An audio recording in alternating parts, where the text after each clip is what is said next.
You know the words, you know the grammar, so why can't you understand native speakers? The answer might surprise you. It isn't your English. In the next few minutes, you'll learn the listening habits that help you follow real conversations naturally and stop feeling lost. Let's jump right in. Leo, if someone asked you what the biggest challenge is for English learners, what would you say? I know there are many possibilities like pronunciation, grammar, or building vocabulary, but whenever I read comments from our viewers, one challenge appears again and again. They tell us, I can understand my English teacher, but I can't understand native speakers. It's such a common experience, and I think almost everyone who learns English goes through that stage at some point. I completely agree, and I actually think that's a very encouraging problem to have. When someone says they understand their teacher but not native speakers, it usually means they've already built a solid foundation. They know a lot more English than they think. The problem isn't that they don't know the language. The problem is that they've learned English in a very clear and organized environment. But real conversations are much more spontaneous. Native speakers don't pause after every word, they don't pronounce every sound perfectly, and they certainly don't think about making life easier for the listener. They're simply communicating naturally. That's such an important point because many learners believe fluent speakers understand every single word they hear, but that's not how communication works, even for native speakers.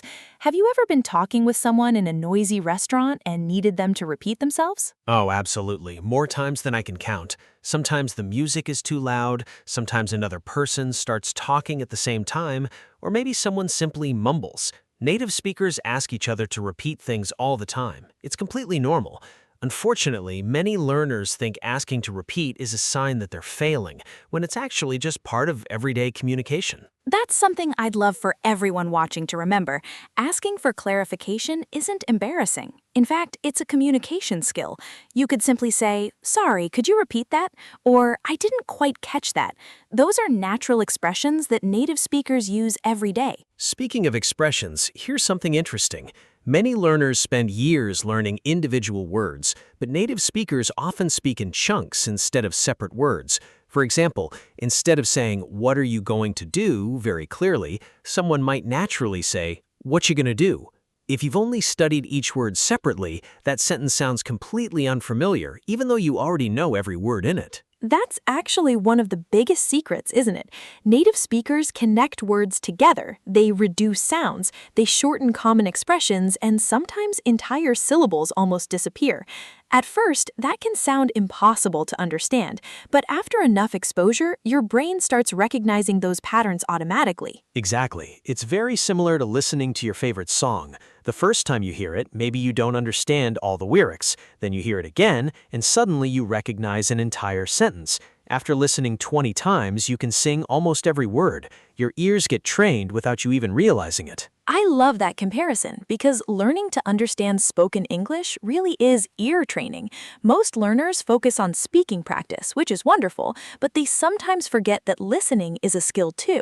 Just because you know a word doesn't mean your ears immediately recognize it when someone says it naturally. That's a great point. Let me give another example. Imagine you learn the phrase going to. Every textbook pronounces it very clearly, going to. But then you hear someone say, "I'm gonna call you later." If you've never heard gonna before, you might think it's a completely different word. In reality, it's simply the natural way many native speakers pronounce going to in casual conversation. That's a perfect example, and while we're talking about it, let's explain one useful word for everyone watching. The word is reduce. When we say native speakers reduce words, we mean they pronounce them in a shorter or simpler way. They aren't changing the meaning, they're simply making the pronunciation quicker and more natural. You'll hear this all the time with expressions like want to, got to, and going to. That's a great vocabulary word because once learners understand the idea of reduction, they stop expecting every word to sound exactly like it does in a dictionary. Real conversations are much more relaxed than that. Another mistake I see learners make is trying to translate every sentence into their own language while they're listening. Have you noticed that? Definitely. Their brain is working twice as hard. First, they hear an English sentence, then they translate it into their native language, and finally they think about the meaning. By the time they've finished doing all that, the conversation's already moved on. Instead, it's much better to connect English directly with ideas and images. That's something that takes practice, but it's incredibly helpful. The more you listen, the less you'll depend on translation. Eventually, you'll hear a sentence and understand the meaning immediately without thinking about each individual word. And here's another secret that surprised me when I first learned it. Native speakers don't actually focus on every word either. We naturally listen for the main idea first. Our brains fill in the small details later.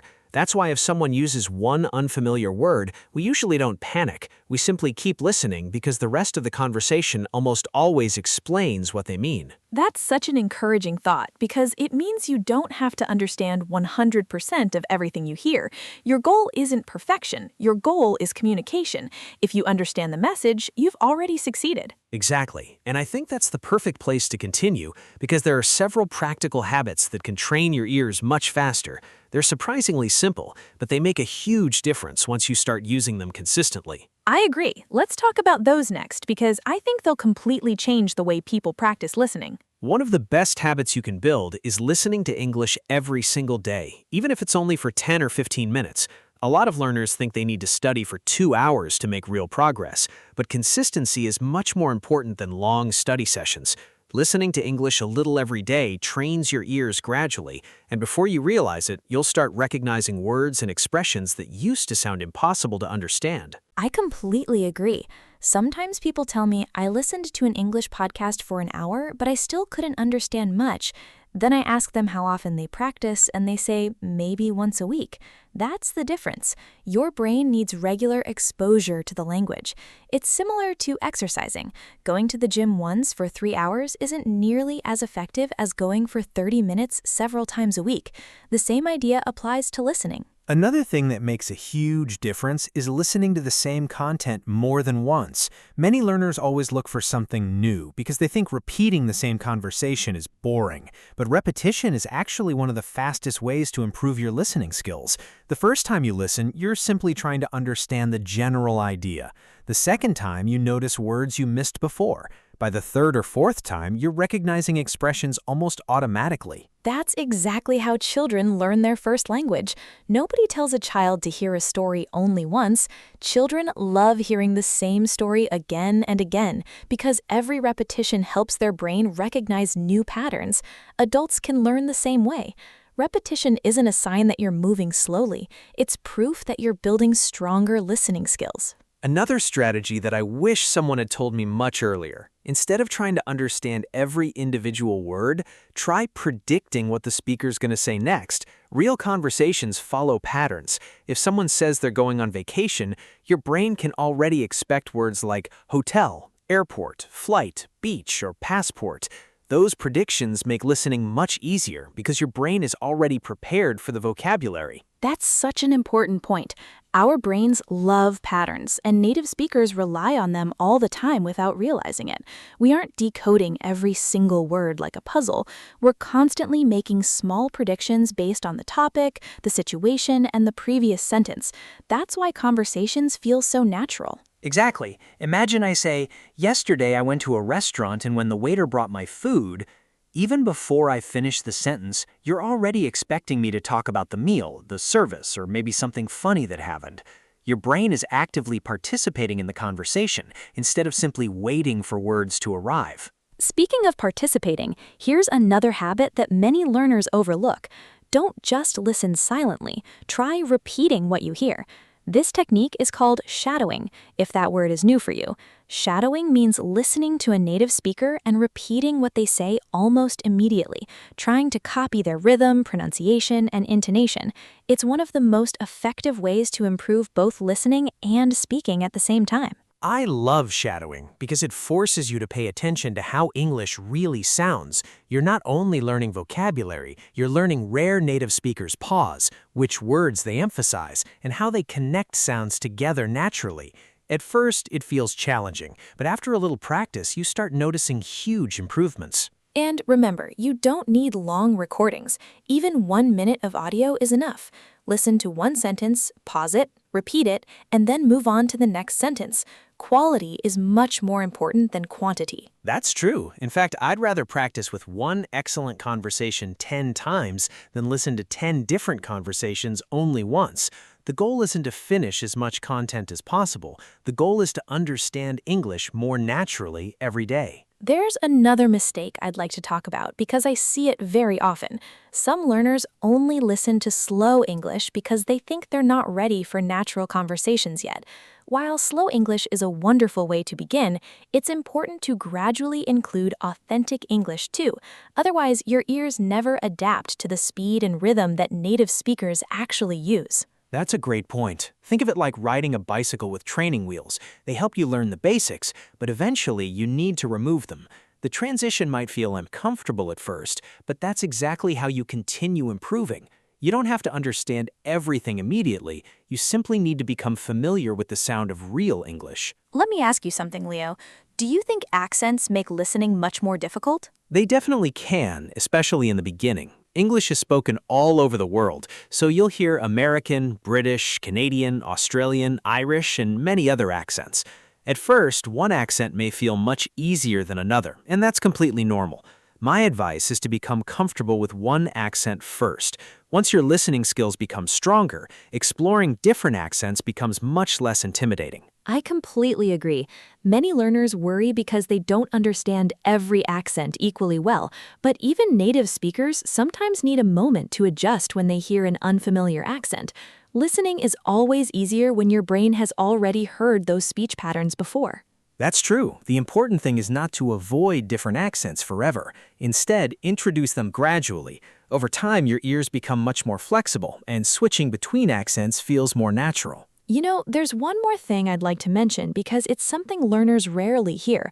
Understanding native speakers isn't only about English, it's also about confidence.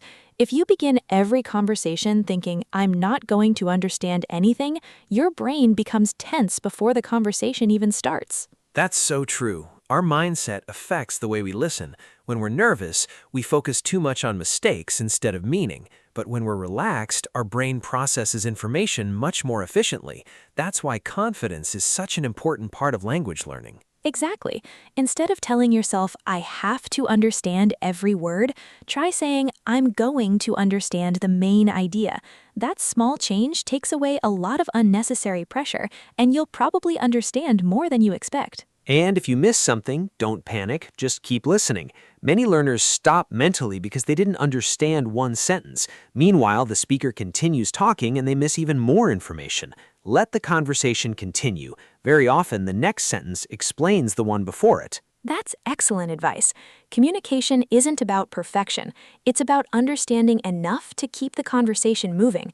Every native speaker has experienced moments where they didn't hear something clearly, so don't feel embarrassed if it happens to you. Before we finish today's conversation, let's review the biggest secrets we've talked about. First, remember that native speakers aren't necessarily speaking too fast. They're connecting words and reducing sounds naturally. Second, listen every day instead of only once in a while. Third, repeat the same conversations several times because repetition trains your ears. Fourth, don't translate every sentence into your own language. Try to understand English directly whenever possible. And finally, focus on the overall message instead of worrying about every single word. I think that's a wonderful summary. If you can remember those ideas and apply them consistently, you'll notice that native speakers become easier to understand little by little. It won't happen overnight, but every conversation, every podcast, every movie, and every minute of listening is helping your brain become more familiar with natural English. And remember something else. Every fluent English speaker was once a beginner. Nobody starts by understanding fast conversations. It takes practice, patience, and exposure. So don't compare yourself to someone who's been learning for 10 years. Compare yourself to the person you were a few months ago. If you understand a little more today than you did before, you're making real progress. We hope today's conversation helped you feel more confident about listening to native English speakers. The next time you hear a fast conversation, don't immediately think, my English isn't good enough. Instead, remember that your ears are still learning, and every time you listen, they become a little stronger. Thank you so much for spending time with us today. If you enjoyed this conversation and found it helpful, please give this video a like and subscribe to the English Talk channel. We create new, real-life English conversations every week to help you build confidence, improve your listening skills, and speak more naturally. Keep practicing, stay curious, and most importantly, don't be afraid to make mistakes. Every conversation is another opportunity to learn something new. Thanks for watching, and we'll see you in the next English Talk conversation. Goodbye, everyone, and happy learning.